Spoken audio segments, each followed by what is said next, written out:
جس کو چیئر عمران خان صاحب خود کرتے تھے اور اس میں بڑے بڑے نام تھے. میرے جیسا جو گراس روٹ لیول کا ورکر ہے اور جس کا کوئی پولیٹیکل کوئی باپ دادا بھی کوئی M N A M P A نہ رہے ہوں, مڈل کلاس سے تعلق ہو, تو میں ایک بہت بڑی اچیومنٹ سمجھتا ہوں. یہ credit goes to Pakistan Tehreek Insaf اور چیئرمین عمران خان کہ میرے جیسے ایک عام ورکر کو سینٹرل ایگزیکٹو کمیٹی کا ممبر بنایا.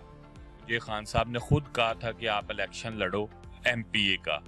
کم لیڈر ہوتے ہیں جو اپنا وعدہ وفا کرتے ہیں. تو مجھے خان صاحب نے پھر جو چیف منسٹر کمپلینٹ سیل تھا, خان صاحب نے زبیر خان نیازی صاحب کو اس کا چیئرمین مقرر کیا اور میں زبیر نیازی صاحب کے ساتھ وائس چیئرمین. اسی دن شہباز شریف اور حمزہ شہباز پہ 16 ارب ڈالر کی فرد جرم لگی تھی. اسی دن ان کو وزیر اعظم بنا دیا اور پہلے سے ان کو اداروں کو کنوے کیا, ایف آئی اے کو, نیب کو, کہ یہ ان کے اوپر ابھی فرد جرم نہ لگانا, یہ وزیر اعظم اور وزیر اعلیٰ بننے جا رہے ہیں.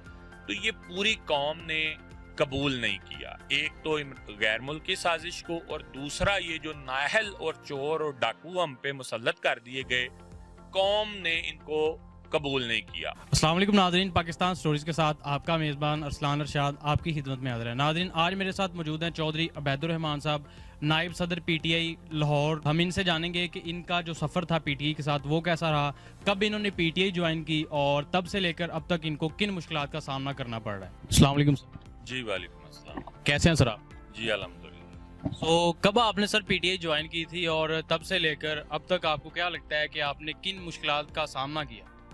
پہلے تو جی شکریہ آپ لوگوں کا کہ آج آپ آئے میرے پاس یہ تمام احوال جو پاکستان تحریک انصاف کے سفر تھا وہ جاننے کے لیے. میں نے جی پراپر 2007 میں کی تھی, 2007 میں جوائن پاکستان تحریک انصاف. عمران خان کو پسند تو پہلے بھی کرتے تھے کرکٹ کے حوالے سے, پھر جب سیاسی جماعت بنائی تو اس حوالے سے بھی, لیکن تب چھوٹے تھے اور چونکہ والد صاحب پاکستان پیپلز پارٹی کو سپورٹ کرتے تھے, بھٹو صاحب کے فین تھے اور پھر اس کے بعد بینظیر بھٹو صاحبہ کے. لیکن پھر جب ہمیں تھوڑی سمجھ آئی تو پھر ہم نے 2007 میں نے پراپر 2007 میں پہلے الیکشنز ہو رہے تھے, پھر وہ بعد میں 2008 پہ شفٹ ہو گئے بینظیر صاحبہ کی شہادت کی وجہ سے. تو اس میں کینڈیڈیٹ تھا, پہلے آزاد کینڈیڈیٹ تھا. پھر جب پارٹی کو پتہ چلا, اس وقت پارٹی تو اتنا فلرش نہیں کی تھی, تو پارٹی نے مجھ سے رابطہ کیا. مرحوم احسن رشید صاحب پنجاب کے صدر تھے اور شبیر سیال صاحب لاہور کے صدر تھے, تو انہوں نے رابطہ کیا اور مجھے اس وقت کینڈیڈیٹ پی پی 145 ہوتی تھی. تو لیکن بعد میں پھر وہ عدلیہ بحالی تحریک کی وجہ سے پارٹی نے بائیک آؤٹ کر دیا اور میں نے پراپر پاکستان تحریک انصاف جوائن کی. تو یہ 2007 تھا. آپ نے 2007 سے سٹارٹ کیا, تو آپ کن کن عہدوں پر فائز رہے ہیں اب تک جب پی ٹی آئی اقتدار میں آ چکی؟ جی میں مختصراً اگر آپ کو بتاؤں تو 2007 میں ہی مجھے جو میرا ٹاؤن تھا جدھر میری رہائش تھی, آبائی گھر تھا, واگا ٹاؤن کا مجھے صدر بنایا گیا تھا. اس کے بعد پھر میں مختلف یوتھ کے عہدوں پر بھی رہا. لیکن پھر جب 2013 میں پارٹی الیکشن ہوا تھا, اس میں نے پارٹیسپیٹ کیا. یونین کونسل سے لے کے لاہور تک تمام اپنے عہدیدار کھڑے کیے, وہ جیتے, ٹاؤن جیتا ہم نے, یونین کونسلز جیتی. پھر میں سینٹرل پنجاب ریجن کے لیے کینڈیڈیٹ تھا یوتھ ونگ کا. تو میں 2013 میں یوتھ ونگ سینٹرل پنجاب کا پہلا الیکٹڈ صدر جو ہے, منتخب صدر جو الیکشن لڑ کے بنا, وہ میں 2013 میں پارٹی کا یوتھ ونگ کا صدر بنا. پھر 2013 سے 18 تک یوتھ ونگ کا صدر رہا. 2017 میں جو پارٹی کی سینٹرل ایگزیکٹو کمیٹی ہے اس کا بھی ممبر رہا, جس کو چیئر عمران خان صاحب خود کرتے تھے اور اس میں بڑے بڑے نام تھے. میرے جیسا جو گراس روٹ لیول کا ورکر ہے اور جس کا کوئی پولیٹیکل کوئی باپ دادا بھی کوئی M N A M P A نہ رہے ہوں, مڈل کلاس سے تعلق ہو, تو میں ایک بہت بڑی اچیومنٹ سمجھتا ہوں. یہ credit goes to Pakistan Tehreek Insaf اور چیئرمین عمران خان کہ میرے جیسے ایک عام ورکر کو سینٹرل ایگزیکٹو کمیٹی کا ممبر بنایا. تو یہ تو 2018 تک کا سفر ہے. اس کے بعد جب ہماری 2018 میں الیکشنز ہوئے تو کسی وجہ سے مجھے خان صاحب نے خود کہا تھا کہ آپ الیکشن لڑو ایم پی اے کا. تو جب ٹکٹیں ڈیسائیڈ ہوئیں تو بدقسمتی سے جو ایم این اے تھے اب وہ ہماری پارٹی بھی چھوڑ چکے ہیں, دوسری طرف جا چکے ہیں. ایم این اے کے کینڈیڈیٹ حالانکہ وہ جیتا بھی نہیں تھا. تو اس نے جو ہے وہ کسی بھی طرح سے اپنے نیچے ایم پی اے جو ہے کسی اور کو لے لیا. میری خان صاحب سے ایسے ہی ملاقات ہوئی جیسے آپ اور میں بیٹھے ہیں ادھر لاہور زمان پارک میں. تو خان صاحب نے مجھے کہا کہ آپ الیکشن میں جس کو بھی ٹکٹ مل گئی ہے اس کو سپورٹ کرو, اگر ہماری گورنمنٹ آئی تو انشاءاللہ تعالیٰ آپ پڑھے لکھے ہو, نوجوان ہو, آپ کو آپ کی قابلیت کے مطابق ہم ایڈجسٹ کریں گے. تو میں نے نیک نیتی سے جو یہ 11 سالہ سفر تھا, لوگ ناراض ہو جاتے ہیں, میں نے بغیر ناراض ہوئے خان صاحب کی بات مانی اور سپورٹ کیا. پاکستان تحریک انصاف نے گورنمنٹ بنائی اور گورنمنٹ بننے کے بعد پھر خان صاحب نے, بہت کم لیڈر ہوتے ہیں جو اپنا وعدہ وفا کرتے ہیں, تو مجھے خان صاحب نے پھر جو چیف منسٹر کمپلینٹ سیل تھا, خان صاحب نے زبیر خان نیازی صاحب کو اس کا چیئرمین مقرر کیا اور میں زبیر نیازی صاحب کے ساتھ وائس چیئرمین. جیسا کہ آپ نے بتایا کہ آپ کے والد پی پی کو سپورٹ کرتے تھے, تو آپ نے پی ٹی آئی کو سپورٹ کیا, تو مشکلات تو آئی ہوں گی آپ کو؟ نہیں جی, کوئی مشکل نہیں آئی, کیونکہ 2007 میں میں نے بتایا جوائن کی, 27 دسمبر کو میرا خیال دن تھا جب بے نظیر کی شہادت ہو گئی. وہ اس حد تک تھا جب یہ زرداری کے ہاتھ میں کمانڈ آئی, تو اس دن سے لے کے اب تک کوئی رکاوٹ نہیں ہے, گھر والوں کی طرف سے پوری سپورٹ ہے. بلکہ شروع میں ہوتا تھا, یہ نہیں ہوتا تھا کہ پی ٹی آئی کے ساتھ کیوں ہے, کیونکہ انسان جب پالیٹکس میں آتا ہے اور نوجوان خاص طور پہ, اس کی بہت ساری چیزیں کمپرومائز ہوتی ہیں. ہم اور آپ جس عمر میں یہ کام کر رہے ہیں, مطلب میں اگر پالیٹکس میں ہوں تو یہی ساری توجہ, یہ نوجوانی کا دور ہوتا ہے نا, کوئی بھی کام انسان کرے تو پوری توجہ اور دل جمی سے کرتا ہے. تو بزنس اگر ہم یہی ٹائم بزنس پہ دیتے یا کسی بھی اور جگہ پہ سٹرگل کرتے تو ہم شاید بہت آگے ہوتے, لیکن مجھے تو اس پہ کوئی ریگریٹ نہیں ہے. ہم نے پاکستان کے لیے اپنے زندگی کو, اپنی نوجوانی کو, جو ٹائم تھا اس کو وقف کیا اور عمران خان صاحب کا ساتھ دینے کا فیصلہ کیا. یہی نوجوانوں کی پاور تھی جس پہ عمران خان صاحب 2018 میں وزیر اعظم بنے, اور انشاءاللہ تعالیٰ آنے والے دور میں بھی قریب وہ دوبارہ 2/3 اکثریت سے مجھے امید ہے پوری کہ دوبارہ بھی بنیں گے وزیر اعظم انشاءاللہ تعالیٰ. ہم سب کو پتا ہے کہ جس طرح حکومت کو گرایا گیا, اس کے بعد مہنگائی اچانک سے بڑھ گئی.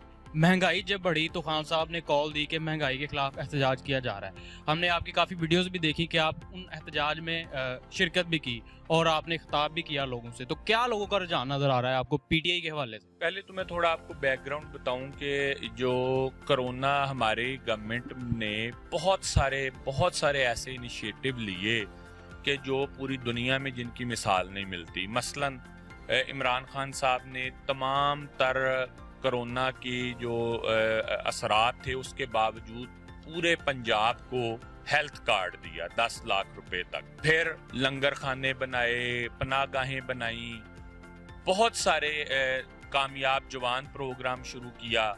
پھر نوجوانوں کو قرضے دیے, گھروں کے اوپر کام ہو رہا تھا, جو پسماندہ علاقے تھے وہاں سے ڈیولپمنٹ کا آغاز کیا.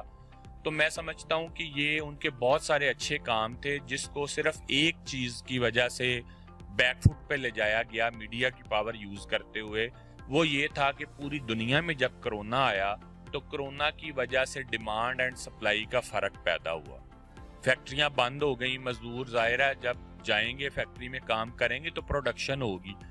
اس وجہ سے جب ڈیمانڈ اینڈ سپلائی کا فرق آیا تو چیزیں مہنگی ہوئی پوری دنیا میں.